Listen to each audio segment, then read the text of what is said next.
vous allez toujours bien? Toujours et vous? Parfait. De quoi parlons-nous aujourd'hui? Tokyo Vice. Oui. C'est écrit par qui, s'il te plaît? C'est écrit par Jake Adelstein. Alors, qui es-tu, Jake? Alors, Jake, c'est un journaliste qui est né dans le Missouri et qui, à 24 ans, est parti faire ses études de journalisme au Japon.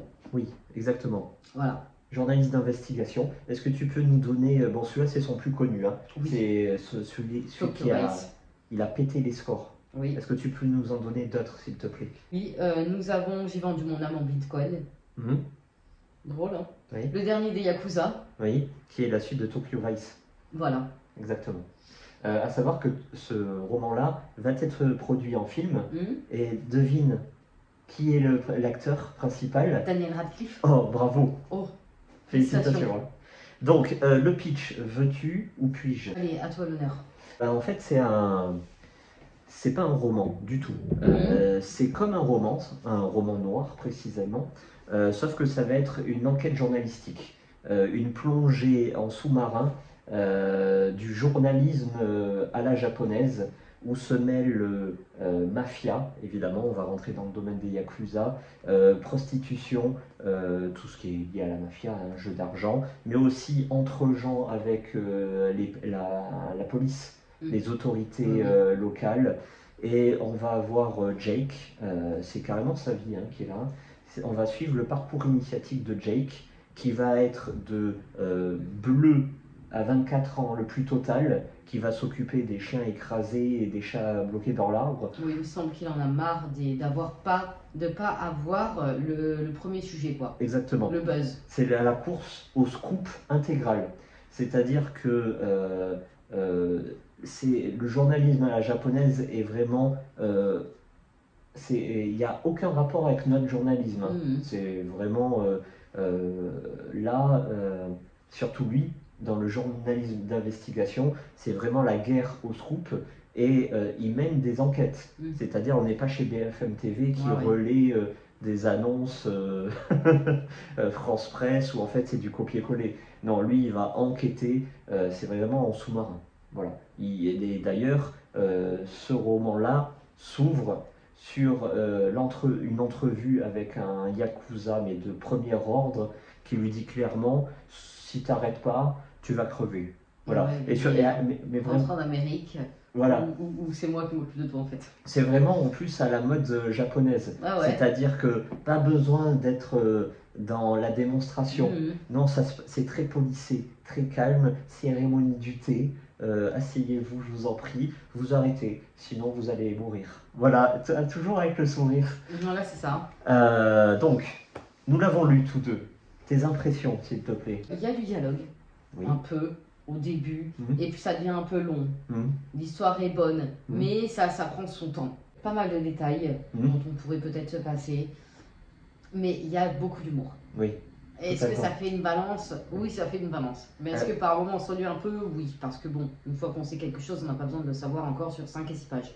L'humour vient du fait que en fait, c'est un Américain et qui est plongé comme ça chez les Japonais. Voilà. Donc on connaît les Japonais avec les étrangers, bon c'est moyen. Et donc il subit et il profite à la fois de cette double culture-là, ce qui apporte des scènes assez cocasses. Surtout dans le milieu qu'il fréquente, des fois c'est glauque, hein. C'est triste, c'est violent, voilà. Mais il arrive toujours à s'en sortir jusqu'au jour où, voilà.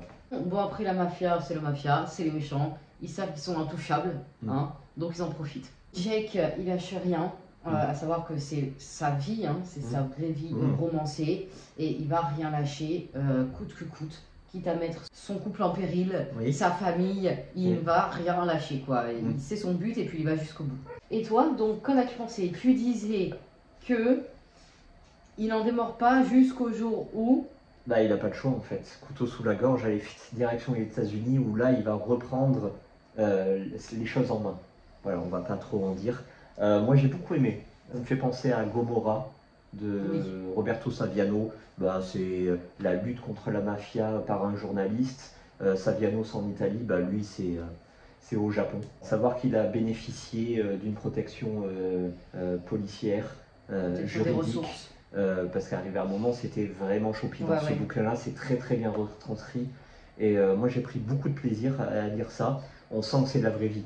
On sent que là, on rigole pas, c'est du noir. Par contre, je te rejoins, c'est long. Il y a des passages, en fait, c'est des anecdotes sur son passé journalistique, comment il s'est construit, comment le journaliste s'est construit, comment l'homme s'est construit, et ça, on en revient à cet humour, cette double culture, ça c'est très intéressant. Par contre, les anecdotes journalistiques, notamment les premières, c'est un peu trop long. Oui, c'est vrai.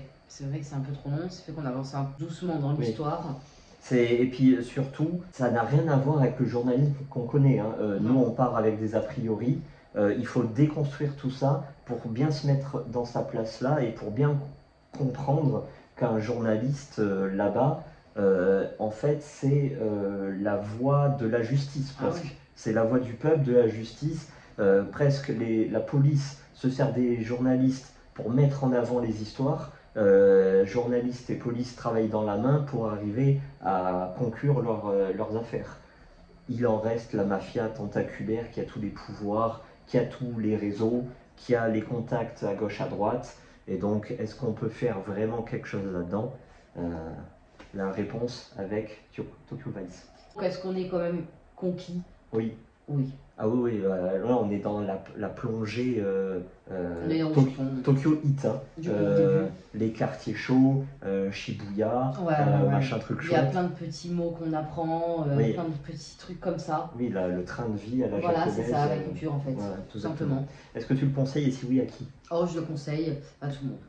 Ah oui, carrément. Ah oui. Moi je le conseille à ceux qui aiment le polar, le noir, voilà. Okay. Si vous êtes amateur de littérature blanche, bon, n'y allez pas, vous allez vous ennuyer et ça va être anxiogène. Allez-y, il faut sortir de sa zone de confort. Oui, totalement. On dirait un petit 7. Voilà, un gros 7. Ah, on est d'accord. Ça fait 7 piles. Très bien. Merci à vous. Merci. À bientôt. Au revoir.